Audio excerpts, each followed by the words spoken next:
Salut la team Révolution, j'espère que vous allez bien. Aujourd'hui, une petite conférence pour vous parler en fait d'une routine matinale. Donc, vous allez me dire qu'est-ce que c'est, j'ai peut-être pas le temps, etc. Surtout, pour moi, c'est quelque chose de très important à faire si vous êtes dans une période où vous êtes un peu stressé, manque de confiance en vous, ou alors que c'est un petit peu dur de se motiver, vous sentez que c'est un peu une période un peu compliquée. C'est vraiment quelque chose à faire de simple et facile pour relancer la machine. Et encore, si vous êtes dans une dynamique qui est plutôt très positive, ça va vous aider encore plus et je vais vous expliquer pourquoi. En fait, la routine matinale, c'est le Miracle Morning. C'est un livre que j'ai lu et qui explique en fait ce phénomène. Un gars à qui arrivait mais des galères pas possibles, qui a réussi en fait à sortir de sa dépression et cette période de crise en mettant en place cette routine matinale. Donc en fait, l'objectif c'est de pouvoir bien lancer votre journée. En fonction de comment vous allez vous lever, de ce que vous allez faire le matin, les 30 premières minutes, les 45 premières minutes, c'est ça qui va en fait en dire le plus long sur votre journée. Et donc c'est pour ça que c'est vraiment important d'en faire quelque chose de positif. Donc vous allez me dire, j'ai pas le temps, j'ai des enfants, patati patata. Comme d'habitude, c'est des excuses, en fait, ça dépend de ce que vous avez vraiment envie. Si vous avez vraiment envie d'aller mieux, d'avancer vers vos objectifs, d'être plus serein, d'être plus positif, d'être plus, vous savez, dans le pratique, en fait, dans l'action, c'est quelque chose que vous devez faire. Donc c'est simple, hein, on a tous besoin entre 7 et 8 heures de sommeil grand max, c'est bien suffisant.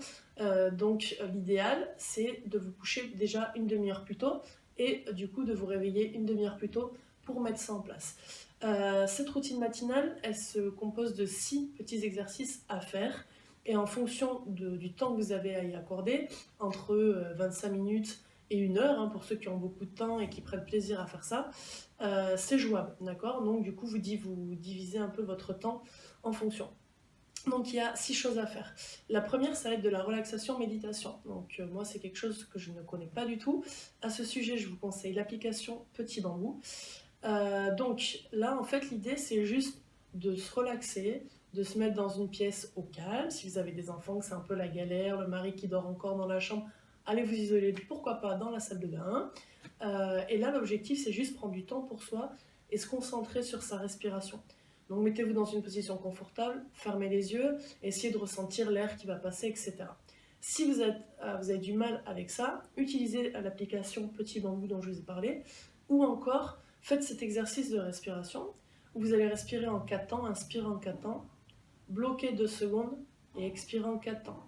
D'accord? Essayez ça et en fait, rien que le fait de se concentrer sur sa respiration, ça va vous aider. Donc ça, c'est la première chose. La deuxième chose, c'est des affirmations positives. À votre sujet, dites-vous des choses super positives.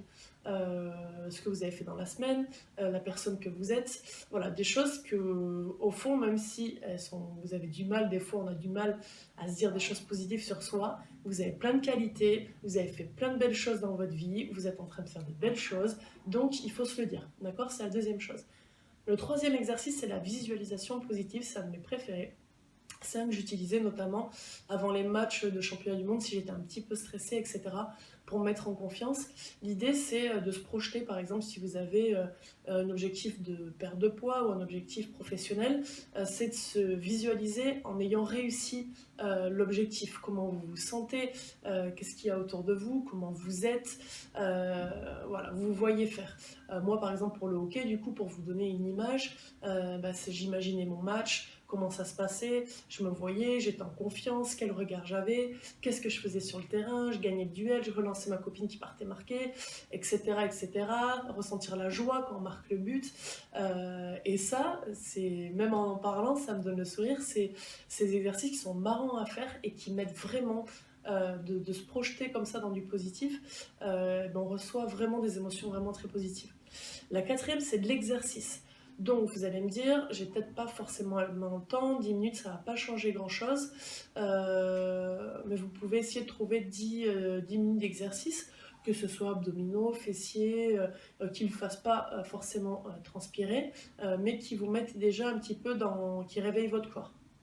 D'accord? Autre solution que je vous propose, c'est de pouvoir faire les affirmations positives et la visualisation positive en allant marcher à 10-15 minutes le matin à jeun, pourquoi pas, ou alors une fois que vous avez pris votre petit déjeuner. D'accord? Comme ça, on combine les exercices ensemble. Ensuite, le cinquième point, ça va être de lire. Celui-là, il est très très très important. Moi, c'est ce qui m'a vraiment changé ma vie, c'est de lire des livres de personnes qui sont expertes, qui connaissent le comportement humain. Même si on est tous différents, eh ben, il y a une façon de fonctionner en fonction de qui on est, qui est la même. Et donc, du coup, eux, ils vont pouvoir vous aider, vous guider avec des conseils qui sont pertinents pour pouvoir se reprendre à main, pour pouvoir y arriver. Donc moi, ce que je vous conseille, c'est vraiment 5 minutes par jour de lecture minimum de développement personnel et ça fera, même ces 5 minutes feront déjà une grosse différence. La sixième chose, ça va être écrire un journal. Donc je ne vous parle pas d'écrire un journal intime, et encore si vous en avez envie, c'est très bien, mais écrire un journal dans lequel vous parlez de vos objectifs, ce que vous aimeriez accomplir dans l'année, peut-être dans le mois, dans la semaine, du coup, ce que vous allez faire, peut-être même ce que vous avez déjà fait, des choses pour lesquelles vous êtes fiers, etc. Mais écrire ce qui vous passe par la tête, toujours par rapport à vos objectifs et ce que vous aimeriez avoir. Donc voilà un petit peu pour cette routine matinale. Peut-être que ça va être dur de réussir à la tenir à l'année. Hein. Moi, pour être honnête, je l'utilise par période, des périodes où, voilà, où j'en ai vraiment besoin. Et très sincèrement, à chaque fois, ça m'a énormément aidé. Donc moi, ce que je vous propose, c'est de définir une période et de l'essayer 21 jours, de vous coucher un peu plus tôt et de faire une demi-heure de ça tous les matins. Et vous allez voir, à la fin des 3 semaines, que ça aura changé vraiment quelque chose et que vous serez dans un état d'esprit complètement différent. Donc voilà, donc je vous souhaite bonne chance et je serai très contente d'avoir vos retours à ce sujet. Je vous remercie et je vous dis à très bientôt.